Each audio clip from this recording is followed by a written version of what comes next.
ከዚህ ተአምር ሸሹ። ክህደት ላይም ክህደትን ጨመሩ። ወደ አቡ ጣሊብ የተላከ የቁረይሾች የመጨረሻ ልዑክ የአላህ መልእክተኛ ሰለላሁ ዐለይሂ ወሰለም ከሸለቆው በመውጣት ተክተው መስራታቸውን ቀጠሉ። አሰላሙ አለይኩም ወራህመቱላሂ ወበረካቱ። ውድ ቻናሌ ቤተሰቦች እንዴት ናችሁ? ሰላም ከኔ አልሐምዱሊላህ በጣም ሰላም ነኝ። ሰላማችሁ ብዝት ይበል። ክርስቲያን ወገኖችም ሰላም ብያለሁ።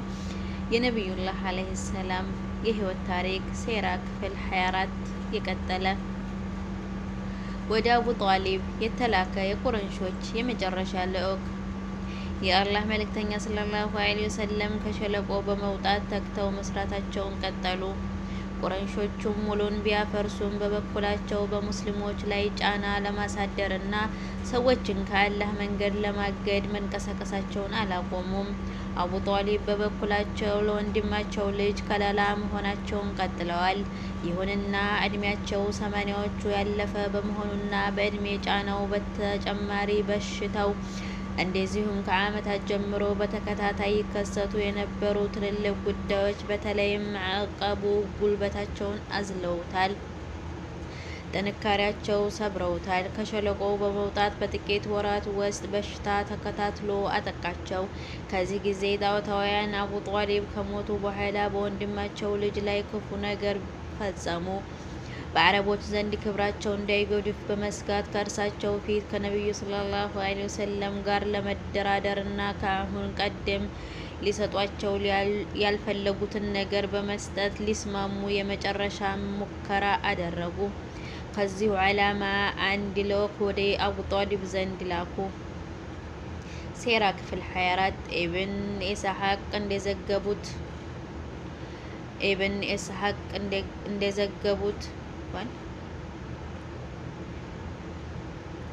እንደዘገቡት አቡ ጣሊብ በጣም መታመመባቸውን ቁረይሾች በሰሙ ጊዜ እንዲህ ተባባሉ።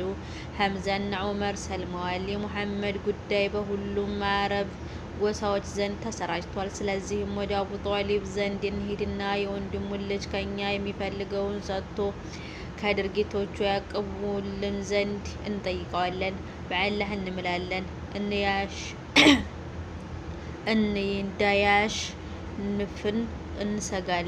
እንዳያሸንፈን እንሰጋለን። ዑትበት ቢን ረቢዕ፣ ሸይባህ ቢን ረቢዕ፣ አቡ ጀህል ቢን ሻሒም፣ ኡመያ ቢን ሐለፍ፣ አቡ ሱፊያን ቢን ሐርብ እና ሌሎች የቁረይሽ ታላላቅ ሰዎች ወደ አቡ ጣሊብ ዘንድ ሄዱና እናገሯቸው።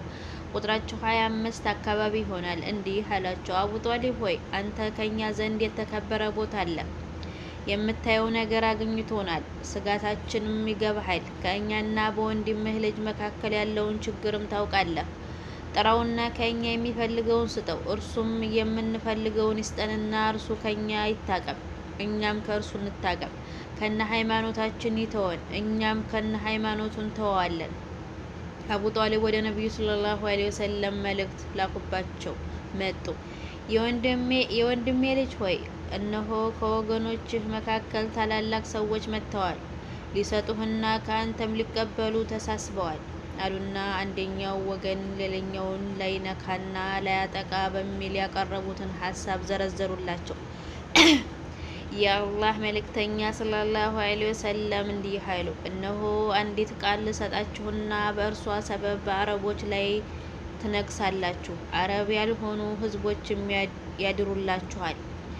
ነቢዩ ይህን ሲናገሩ የቁረይሽ ባለቤቶች ግራ ተጋቡ። ይህን ያህል ጠቀሜታ ያላትን ቃል ለመናገር እንዴት እንደማይስማሙ አልገባቸውም። አቡ ጀህል ይችን ቃል ምንድናት? በአባትህ እምላለሁ እርሷንም የመሰሉ 10 ቃላትንም እንልልሃለን አለ። ከአላህ ሌላ አምላክ የለም በሉና ከእርሱ ውጭ የምታመልኳቸውን ሁሉ ውድቅ አድርጉ አሉ። እነሱም እጃቸውን አማቱና ሙሐመድ ሆይ አማልክታችን ሁሉ ውድቅ አድርገህ አንድ አምላክን ብቻ ማስቀረት ትችላለህን? ነገርህ ሁሉ ይገርማል አሉ። ከዚያም በአላህ እንምላለን ይህ ሰው የምንፈልገውን የሚሰጠን አይደለም። ስለዚህ እንሂድ፣ አላህ በመካከላችን እስኪፈርድ ድረስ በአባቶቻችን ሃይማኖት ላይ እንጽና። ተባባሉና ተበታተኑ። እርሱን በማስመልከት የሚከተለውን የቁርአን መልእክት ወረደ። ሷድ የክብር ባለቤት በሆነው ቁርአን እምላለሁ፣ ይህ መልእክት እውነት ነው።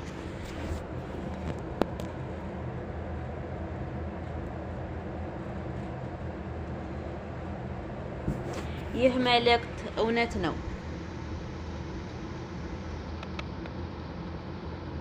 ግን ከዚያ የካዱ ሰዎች በትዕቢትም በተቃውሞም ውስጥ ናቸው። እነርሱ በፊት ምን ያህል ትውልዶችን አጥፍተናል። ከቅጣት የማምለጫቸው ጊዜ ካለፈ በኋላ ምህረትን እንለግሳቸው ዘንድ ተጣሩ።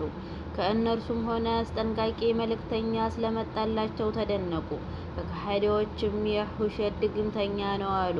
አማልክት ሁሉ አንድ አምላክ አደረጋቸውን? ይህ እጅግ የሚደንቅ ነገር ነው።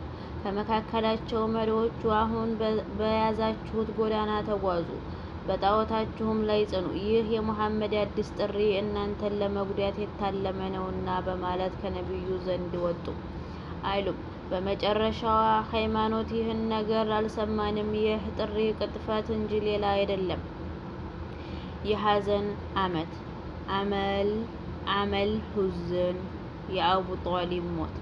አቡ ጧሊብ በሽታ በረታባቸው። ብዙም ሳይቆዩ በ10ኛው ዓመተ ነብይነት በወርሃ ረጀብ ከሸለቆው በመውጣት በ6ኛው ወር ለህልፈት በቁ። የሞቱት በወርሃ ረመዳን ኸዲጃ ከመሞታቸው 3 ቀን ቀደም ብሎ ነውም ተብሏል። አቡ ጧሊብ ሲሞቱ በተቃረቡበት ቅጽበት ነቢዩ ሰለላሁ ዐለይሂ ወሰለም ወደ እርሳቸው ገቡ። አቡ ጀህል አብሯቸው ነበር። አጎቴ ሆይ ከአላህ ሌላ አምላክ የለም በል። ከአላህ ዘንድ በእርሷ የምከራከርልህን ይህችን ቃል ተናገር አሉ። አቡ ጀህልና አብዱላህ ቢን አቢ ኡመያህ በበኩላቸው አቡ ጧሊብ ሆይ ከአብዱል ሙጠሊብ ሃይማኖት ልታፈነግጥ ነውን? እያሉ ሲወተውቷቸው በአብዱል ሙጠሊብ ሃይማኖት ላይ ነኝ ሲሉ ተናገሩ። ይህ የመጨረሻ ቃላቸው ነበር። የአላህ መልእክተኛም እስካልተስተካከሉ ድረስ የአላህ ዘንድ ምህረት እለምንልሃለሁ አሉ። ወዲያውም ተከታዩ የቁርአን መልእክት ወረደ። ነቢዩም ሆነ አብረውት ያሉ ታማኞች ለአጋሪዎች የቅርብ ዘመዶቻቸው ቢሆንም እንኳ እነሱ የገሃነም ሰዎች መሆናቸው የተገለጸላቸው በኋላ ምህረት ሊጠይቁላቸው ተገቢ አይደለም። አንተ የወደድከውን አታቀናም፣ አላህ ነው የሚሻውን የሚያቀናው። እርሱ መቀናት የሚገባቸውን ጠንቅቆ ያውቃል። የአቡ ጧሊብን የመከላከልና የጥበቃ ሚና ማጉላት አያስፈልግም። የእስላማዊ እንቅስቃሴ ከጥቃት የሚጠልልባቸው ምሽግ ነበሩ። ይሁንና በአያት ቅድመ አያቶቻቸው ሃይማኖት ላይ እንደጸኑ ቀሩ። መዳንን ሙሉ በሙሉ አላገኙም። አባስ ቢን አብዱል ሙጠሊብ ለነቢዩ ሰለላሁ ዐለይሂ ወሰለም አጎትህን ምን ፈየድከው? ይጠብቅህና ስላንተ የሚቆጣ ነበር ባሉ ጊዜ ነቢዩም ሰለላሁ ዐለይሂ ወሰለም እርሱ ከእሳት ዳርቻ ላይ ነው፣ እኔ ባልኖር ኖሮ ከእሳት የታችኛው ክፍል በሆነ ነበር አሉ። አቡ ሰዒድ አልኹድሪ እንዳስተላለፉት ነቢዩ ሰለላሁ ዐለይሂ ወሰለም አጎታቸው ከአጠገባቸው በተወሰኑ ጊዜ ምናልባትም በዕለተ ትንሣኤ አማላጅነት ይጠቅመውና ከእሳት ውስጥ እስከ ቁርጭምጭሚቱ ብቻ ይነካው ይሆናል አሉ።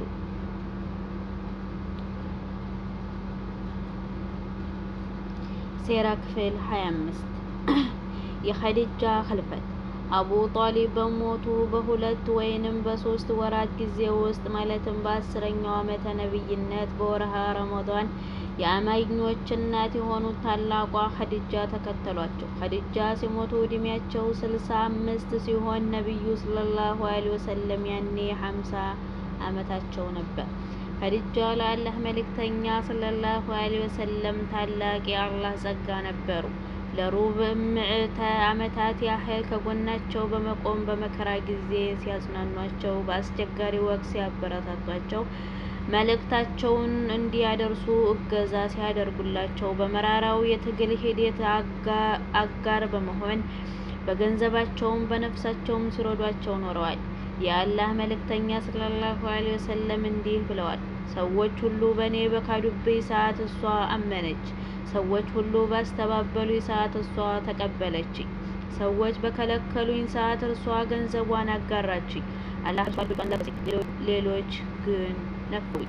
አወል ያተለፉት ጅብሪል ከነብዩ ሰለላሁ ዐለይሂ ወሰለም ሲመጣ የአላህ መልእክተኛ ሆይ እነሆ ሂጃቧ ማያም ወይም መጠጥ የያዘ ዐቃት ሸማምትለሽ ካንተ ዘንድ አምላኳ ሰላምታ እንዲያቀርባት ፍንጭ እምነትም ችግርም የሌለበት ቤት በድንጋይ እንዴት ታነጸላት አበስራት አላቸው። የሀዘን መደራረብ በጥቂት ቀናት ውስጥ እነዚህ ሁለት አሳዛኝ ሁነቶች መከሰታቸው በአላህ መልእክተኛ ሰለላሁ ዐለይሂ ወሰለም ልቦና ውስጥ ትልቅ የሀዘን ስሜት ፈጠረ። ከወገኖቻቸው የሚሰነዘረው ጥቃትም ተደራረበባቸው። ወገኖቻቸው ከአቡ ጧሊብ ሞት በኋላ ይበልጥ ተዳፈሯቸው። የበረታ ስቃይና እንግልትም ደረሰባቸው። ሀዘን ተነባበረባቸው። ከነሱ ተስፋ በመቁረጥ ለመልእክተኛ